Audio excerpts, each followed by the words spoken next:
Get ready. One, two, three, four, five. Start. Sir, the Essential Commodities Act was passed 5 years ago, and when the minister yesterday came with an amending bill, we expected that he would give us a brief report on the working of this measure for the last few years.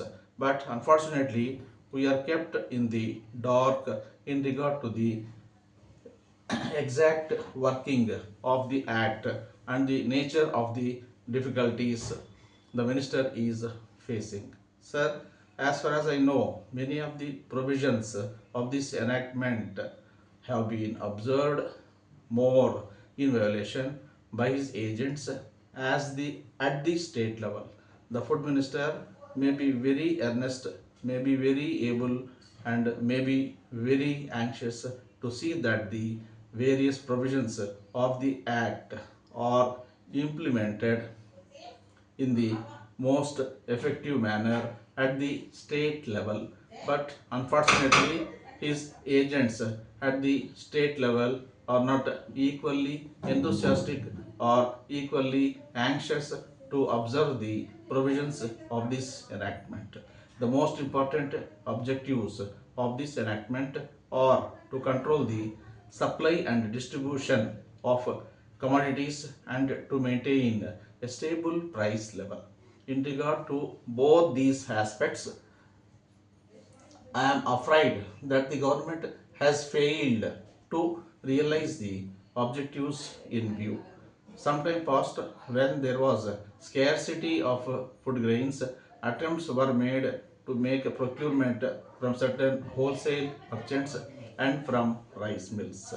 In my own state, I know of many instances of such procurement where after making known that certain things had to be done and certain steps had to be taken by the merchant community. Nothing was done later on by the government when they found that these very orders of the government were violated.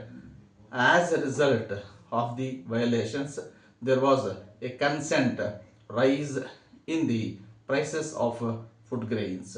In respect of other commodities like iron and steel, paper, etc., we see a lot of speculative activities, but the provisions of the act have not been brought to bear on them.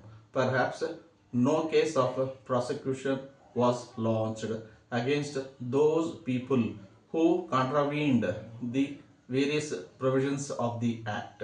We are interested to know in how many cases the government have taken steps to prosecute the individuals who have violated the various sections of the act.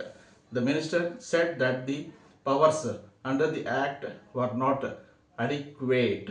We sympathize with the food minister by I want to know what action has been taken in this regard by the various state governments.